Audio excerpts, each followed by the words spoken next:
Serial താരം ദിലീപ് ശങ്കറിനെ മരിച്ച നിലയിൽ കണ്ടെത്തി. തിരുവനന്തപുരത്തെ ഹോട്ടൽ മുറിയിലാണ് മരിച്ച നിലയിൽ കണ്ടെത്തിയത്. മരണകാരണം വ്യക്തമായിട്ടില്ല. മുറിയിൽ നിന്നും ദുർഗന്ധം വമിച്ചതോടെ ജീവനക്കാർ മുറി തുറന്നു നോക്കുകയായിരുന്നു. വിവരങ്ങളുമായി തിരുവനന്തപുരത്ത് നിന്നും VS അനുരാഗ് ഉണ്ട്. അനുരാഗ്, എപ്പോഴാണ് ഈ സംഭവം പുറത്തറിയുന്നത്? എന്താണ് ഇപ്പോൾ അവിടെ നിന്ന് നൽകാൻ കഴിയുന്ന പുതിയ വിവരങ്ങൾ? 3 ദിവസങ്ങൾക്ക് മുൻപാണ് ദിലീപ് ശങ്കർ സിനിമാ ചിത്രീകരണത്തിന്റെ ഭാഗമായി തിരുവനന്തപുരത്തെത്തിയത്. അതിനുശേഷം ചിത്രീകരണത്തിൽ പങ്കാളിയാവുന്നു. പിന്നീട് അദ്ദേഹം വാൻഡ്രോസ് ജംഗ്ഷനിലുള്ള ഒരു സ്വകാര്യ ഹോട്ടലിൽ മുറിയെടുക്കുന്നു. പിന്നീട് അദ്ദേഹം ഈ മുറിയിലേക്ക് കയറിയതിന് പിന്നാലെ അദ്ദേഹത്തെ ആരും പിന്നെ കണ്ടിട്ടില്ല.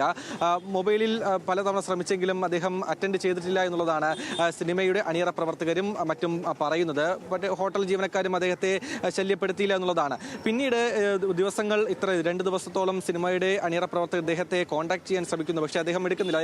അദ്ദേഹത്തിന്റെ പ്രകൃതം ഇത്തരത്തിൽ വിളിച്ചാൽ ഫോൺ എടുക്കാത്തൊരു പ്രകൃതമായതുകൊണ്ട് തന്നെ ആരും അത് വലിയ കാര്യമാക്കി എടുത്തില്ല എന്നുള്ളതാണ് അവർ പറയുന്നത്. പക്ഷേ നാളെ അദ്ദേഹത്തിന് ഷൂട്ടിംഗ് ഷെഡ്യൂൾ ചെയ്തിട്ടുണ്ട്. അതിന്റെ ഭാഗമായി ഇന്ന് അദ്ദേഹത്തെ തേടി പ്രൊഡക്ഷൻ കൺട്രോളർമാർ ഈ സ്വകാര്യ ഹോട്ടലിൽ എത്തിയപ്പോഴാണ് അദ്ദേഹത്തെ മുറി പൂട്ടിയ നിലയിൽ കണ്ടെത്തിയത്. പിന്നീട് ഹോട്ടൽ ജീവനക്കാരുമായി സംസാരിച്ചു. അവർ എത്തി പരിശോധിക്കുമ്പോൾ മുറിയിൽ നിന്ന് ദുർഗന്ധം വമിക്കുന്നുണ്ടായിരുന്നു. അങ്ങനെ ഒരു സംശയം തോന്നി.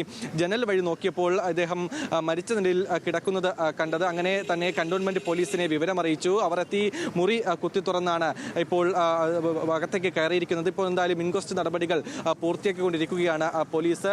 എന്തായാലും മറ്റ് ദുരൂഹതയില്ല എന്നുള്ളതാണ് സുഹൃത്തുക്കൾ പറയുന്നത്. അദ്ദേഹത്തിന് കരൾ സംബന്ധമായ അസുഖങ്ങളുണ്ട്. പക്ഷേ അതിന് കൃത്യമായി മരുന്ന് കഴിക്കുന്ന ഒരു സ്വഭാവം അദ്ദേഹത്തിനില്ല. അതുമായി ബന്ധപ്പെട്ട് പലതവണ സുഹൃത്തുക്കൾ സൗഹൃദപരമായി അദ്ദേഹത്തെ ശകാരിച്ചിട്ടുമുണ്ടായിരുന്നു എന്നുള്ളതും അവർ പറയുന്നുണ്ട്. എന്തായാലും മറ്റ് ദുരൂഹതയില്ല, അസുഖവുമായി ബന്ധപ്പെട്ടാകാം ഇത്തരത്തിലൊരു അനിഷ്ട സംഭവം ഉണ്ടായത് എന്നുള്ളതാണ് ഇപ്പോൾ എന്തായാലും സുഹൃത്തുക്കൾ പറയുന്നത്.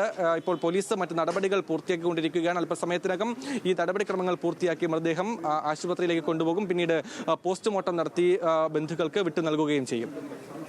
തിരുവനന്തപുരത്ത് നിന്നും VS അനുരാഗാണ് വിവരങ്ങൾ നൽകിയത്.